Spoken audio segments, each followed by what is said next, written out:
Ayo, what's up? Welcome back din sa ating channel dito sa Balls TV. Alright, so tayo babalik muli mga kababayan at ito pag-usapan natin, no? Ibang klase talaga itong si Senator Amy Marcos, mga kababayan, dahil, no? Basta kaalyado niya mga kababayan, walang problema sa kanya kahit absent palagi. Ha? Ito po ay matapos niyang ipagtanggol itong si Senator Bato de la Rosa, mga kababayan, no? Dahil po ito tungkol sa kanyang pag-absent sa Senado, mga kababayan, no? Ipinagtanggol po 'yan ni Senator Amy Marcos si Senator Bato de la Rosa. Kahit na itong si Senator Bato de la Rosa hindi nga po matagpuan ngayon, mga kababayan. Okay, so yan po ang ating alamin ngayon at pag-uusapan. Pero syempre, bago ang lahat, please don't forget to subscribe, like, share, at comment dyan sa comment section. At shoutouts na rin sa mga followers natin dyan. Maraming salamat sa inyong palaging pagsuporta dito sa ating channel. At syempre, 1 view, 1 like po sana sa ating video. At ito pa ang isang matinding balita, mga babayan, dahil ito pong si Senator Amy Marcos, no, meron pong matinding pasabog, no? Nilabas na po niya, no, meron po siyang pasabog, mga babayan, na kung saan, no, meron daw po siyang impormasyon, no, na meron daw pong mga kongresista at ilang senador ang makakasuhan ngayong January 15, mga kababayan. No, ano ba to? Bluff lang ba to, mga babayan? Ni Senator Amy Marcos? No, dahil ayon po sa senadora, nakahanda na di umano ang mga kasong isasampa laban kina Senator Jinggoy Estrada, Joel Villanueva, dating Senator Bong Revilla, at ilan pang mga kongresista, mga babayan. Okay, so yun po yung ating alamin ngayon at pag-uusapan at ito na nga po, no, unahin na natin yung kanyang pagtatanggol dito kay Senator Bato de la Rosa, mga babayan, dahil alam naman natin, no, na magpasanggang ngayon ata ay hindi pa rin pumapasok si Senator Bato de la Rosa at sabi nga nung iba nagtatago pa rin daw po. Ano sa palagay ninyo? No, nagtatago ba itong si Senator Bato de la Rosa pa rin at natatakot sa arrest warrant ng ICC, mga kababayan? Ano? O eto, alamin natin yung balita na yan. Pag-usapan na rin natin. Let's go. Dati, nung umpisa, talaga nagte-text pa yun sumasagot pa Pero ngayon, hindi na sumasagot. Nate-trace daw yata. Hindi na raw sumasagot, mga babayan. Natatakot na atang matrace itong si Senator Bato de la Rosa, mga babayan, no? At natatakot na daw pong sumagot. Ano naman ngayon? Wala namang warrant of arrest dito kay Senator Bato de la Rosa. Bakit siya matatakot? Bakit ayaw niyang lumabas, mga babayan? No? At ayaw niyang pumasok sa Senado, mga babayan? Ano bang kinakatakot ni Senator Bato de la Rosa? Samantalang dati, no, sabi nga niya, no, haharapin niya itong ICC, mga kababayan, pagka may warrant of arrest na. No, bakit ngayon po tila sabi nga nila nagtatago daw po itong si Senator Bato?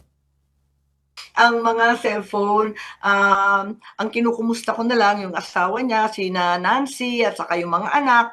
Pero ang alam ko nagtatrabaho pa rin kasi nakakapirma pa rin Pumipirma pa rin, nagtatrabaho pa rin. Kaya medyo hindi naman yata tama yung sinasabi na no work, no pay. Kasi still working, sa totoo lang. No, hindi lang nagpapakita sa Senado. Yun po yung sinasabi ni Senator Amy Marcos. Nakakatawa lang no, na nagtatrabaho pa rin, no? Paano kaya yun? Pinapadala sa kanya yung mga dokumento na dapat pirmahan, no, yung mga papeles na dapat pirmahan, mga babayan, no, pinapadala dito kay Senator Bato. Kaya lang, mga babayan, no, syempre bilang senador, dapat nandun ka sa Senate, no, agaya niya sa budget deliberation, no, sa committee na hawak niya, wala siya, di ba? Dapat siya yung umahawak doon Diba? Yun yung yun yung ibinoto sa kanya ng tao Yung taong bayan na nagluklok sa kanya diyan para magtrabaho sa Senado bilang senador. Pero hindi po natin siya makita, mga kababayan. What if kung yung Pangulo natin ang ganyan? Malamang kaliwat kanang batikos ang aabutin. 'Di ba? Malamang magtatawag na ng ano yan, ng pabagsakin o patalsikin ng Pangulong Bongbong Marcos, etong mga DDS. Diba mga kababayan? Which is hindi naman ata fair. Diba? Binoto ng taong bayan yan, no, meron siyang mandato, no, bilang senador. Pero hindi siya matagpuan, mga kababayan. Kahit pa sabihin natin, no, na pumipirma doon sa mga dapat niyang pirmahan, pero hindi siya makita sa Senado. Hindi rin siya makita kung nasaan siya. Yun yung ano dyan, yun yung issue dyan, mga kababayan. Diba? Ang akin lamang Eto nga si ano no, maputol ko lang. No, si ombudsman niya, hinahanap nila. Ginagawa nila ng issue. Bakit kaya hindi rin hanapin ng mga DDS etong si Senator Bato de la Rosa? Oh, diba senador yan? Bakit hindi ninyo hanapin? Ba't hindi ninyo sitahin, no, si Senator Bato de la Rosa na hindi nagtatrabaho sa Senado? Diba mga kababayan? Ang hinahanap ninyo, pinupuna ninyo is yung gobyerno lagi, yung administrasyon. Yung mga tao sa administrasyon. Pero pagka yung mga kagaya nito, no, kaalyado ninyo, ayaw ninyong batikusin. Diba? bakit announce na meron ng warrant? Parang tinatakot yung tao. Kung may warrant na, iserve na. Bakit inuupuan? Ano bang timing ang inaasahan? Parang tinatakot At di ko maintindihan dahil sinasabi ni Ombudsman Remulla na yung warrant nandyan na. Samantalang yung kapatid niya, si Secretary John Vic, ang sinasabi wala naman daw sa kanila at sa pulis ang warrant. Ano ba talaga kung kayo hindi magkaisa at panay ang announce ninyo na iba-iba, dapat ilabas na yan. Hindi ko talaga maintindihan ano na So inaantay. anong problema kung nandyan o wala yung warrant? Ang usapin dito is nasaan si Senator Bato de la Rosa? Diba? Bakit hindi pumapasok? It's either, kahit nandyan ba yung warrant Diba? So kung nandyan yung warrant of arrest, mga babayan, ito opinion lang natin, no? Napag-uusapan lang natin, mga babayan. Kung merong warrant of arrest dito kay Senator Bato de la Rosa, no, at sabi nga niya, willing siyang harapin yung mga kaso na yan sa ICC, bakit siya natatakot? Diba, mga babayan? Ngayon, kung meron talaga siyang kinalaman po dyan, no, sa kaso na yan, no, maintindihan natin na talagang magtatago itong si Senator Bato de la Rosa. No, meron ba? Yun yung tanong ng taong bayan. May kinalaman po ba siya doon sa mga kaso na yan? Di ba? Yun yung katanungan natin dyan. I think it's unfair, and if the warrant is actually there, it should be issued, it should be served and responded to by the lawyers. Oh, bakit I don't think it's unfair, Senator Amy Marcos. No, ang unfair is yung hindi siya pumapasok sa Senado. Yun yung unfair sa taong bayan. 'Di ba? Bakit hindi mo masabi 'yon? Na unfair naman 'yan, no, na pinapasahod siya ng taong bayan tapos hindi siya pumapasok sa Senado. 'Di ba? 'Yun ang unfair. O, tuloy natin 'to, mga babayan, dahil pasabog po ni Senator Amy Marcos na meron daw pong ilang senador at kongresista ang kakasuhan na, no, kaugnay ng flood control scam, no, sa parating daw po na January 15, mga babayan. Alright, let's go. Ang balita, January 15, ang charges against certain senators will be filed. I understand they have already drafted against Senator Jinggoy, Senator Joel, and former Senator Bong Revilla. Pagkatapos ang balita ko, meron na rin daw against Congressman Garjola, Congressman Yap, and his brother, Congressman Yap as well. Ang balita ko, February 1, ang pinapakong date na i-disband na raw yung ICI. Ayun.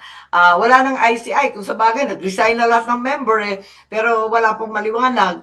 Lumampas na yung due date na December 15. Sabi, may matcha charge na. Lumampas na rin ang Pasko. lumampas na yung New Year at saka Three Kings, wala pa rin. Kaya, Hmm. Actually, ano ba yung mga nakakasuhan na yun?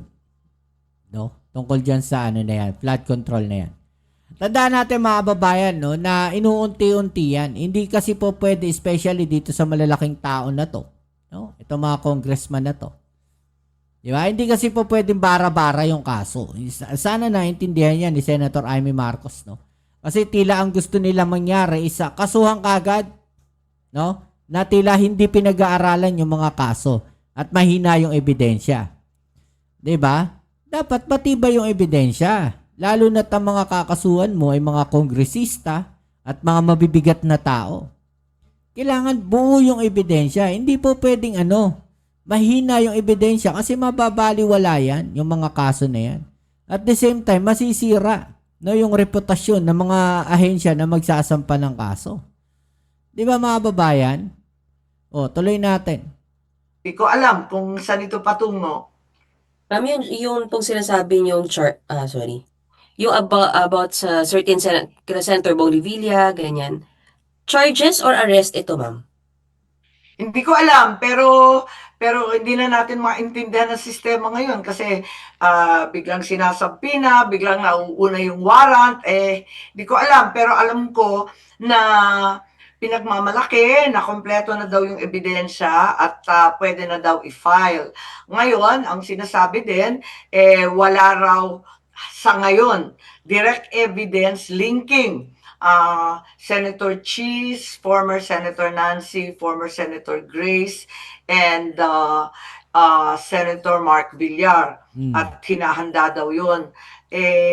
Bakit naman ganito? Lahat ng senador, akala ko, yung flood control, ang pinagmulan doon sa Kongreso at sa Speaker's Office, sa small BICAM. Bakit nauwi sa Senado? Parang sobrang diversion na to.